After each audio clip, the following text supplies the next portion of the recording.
یہ جو P D M کی پارٹیز ہیں، الیکشن کا نام سن کے ان کی کامپیں کیوں ٹانگنی شروع ہو جاتی ہیں؟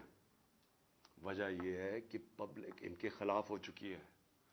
وجہ یہ ہے کہ پہلے تو 30 سال سے ان کی چوریوں کا ساری قوم کو پتا تھا، اس کی وجہ سے تو مجھے ووٹ پڑی تھی. اس کے بعد جو انہوں نے ملک کے ساتھ کیا ہے، یہ اس ملک کی تاریخ میں عوام کے اوپر اتنا ظلم نہیں ہوا جو انہوں نے کیا ہے.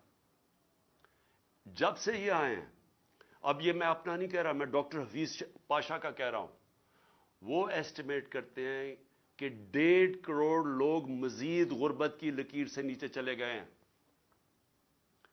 وہ ایسٹیمیٹ کرتے ہیں کہ 80 لاکھ لوگ بے روزگار ہو چکے ہیں جب سے یہ آئے ہیں. وہ یہ کہہ رہے ہیں کہ پاکستان کی تاریخ کی سب سے زیادہ مہنگائی ہوئی ہے. ہم جب تھے تو 16% پاکستان کی مہنگائی تھی، آج 41% پہ پہنچ گئی ہے. اور ابھی مزید اور مہنگائی آنی ہے، کیونکہ جیسے جیسے روپیہ گر رہا ہے، پھر آج روپیہ گرا ہے، تو ہر چیز تو مہنگا ہونا ہے.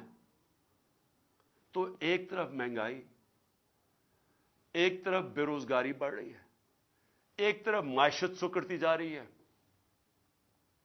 ایک طرف ہم قرضے واپس کرنے کی ہماری وہ قوت ہی گرتی جا رہی ہے. کیونکہ جب معیشت سکڑتی ہے، جب گروتھ ریٹ نیچے آتی ہے، جب آپ کی انڈسٹری بند ہونی شروع ہو جاتی ہے، جب کسان کی پیداوار کم شروع ہو جاتی ہے، تو کدھر سے پیسہ آنا ہے کہ ہم اپنے قرضے واپس کریں؟ تو قرضے چڑھتے جا رہے ہیں اور ان کے پاس کوئی راستہ ہی نہیں ہے. تو قوم تو ان کے خلاف اس لیے ہو گئی ہے. اس وقت ہم نے جب اندازہ لگایا کہ ابھی اس سے پہلے ابھی تو ایک اور مہنگائی کی لہر آ رہی ہے، شہباز شریف نے کہا کہ ابھی قوم اور مہنگائی کے لیے تیار ہو جائے. تو اگر پچھلی اپریل کے اندر 30,000 روپے جس کی تنخواہ تھی، اس کے پاس صرف 20,000 کی خریدار کی قوت رہ گئی ہے. وہ صرف 20,000 کی چیزیں خرید سکتا ہے جس کے پاس 30,000 کی تنخواہ تھی.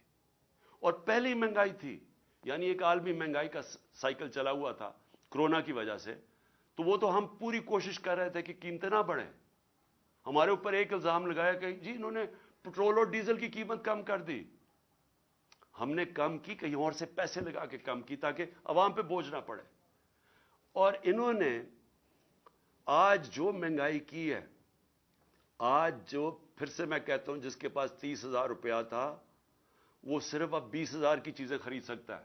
گھر میں جو ہماری خواتین بیٹھی ہوئی ہیں ان سے ذرا پوچھیں کہ گھروں میں کیا حالات ہیں.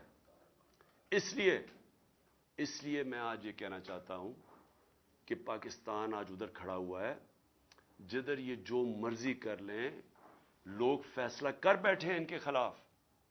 یہ جتنا مرضی کوشش کریں کہ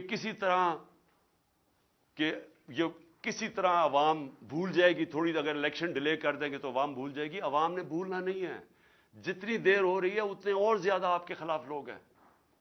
راجن پور میں جو الیکشن ہوا، راجن پور کے الیکشن کے اندر ایک قوم کو پتا چلا کہ جو مرضی انہوں نے چیزیں کی، ہر قسم کا حربہ استعمال کیا. انہوں نے جو بھی یہ کر سکتے تھے، انہوں نے ایڈمنسٹریشن کو استعمال کیا، اسٹیٹ مشینری کو استعمال کیا. انہوں نے ہر چیز استعمال کی کسی نہ کسی طرح وہ الیکشن جیتنے کے لیے. الیکشن کمیشن نے ان کی مدد کی.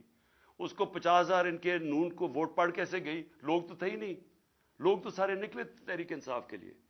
اور وہ دیہاتی حلقہ تھا، اس سے خوف زدہ ہو کہ اب یہ مزید پھر کوشش کریں گے الیکشن سے بھاگنے کا.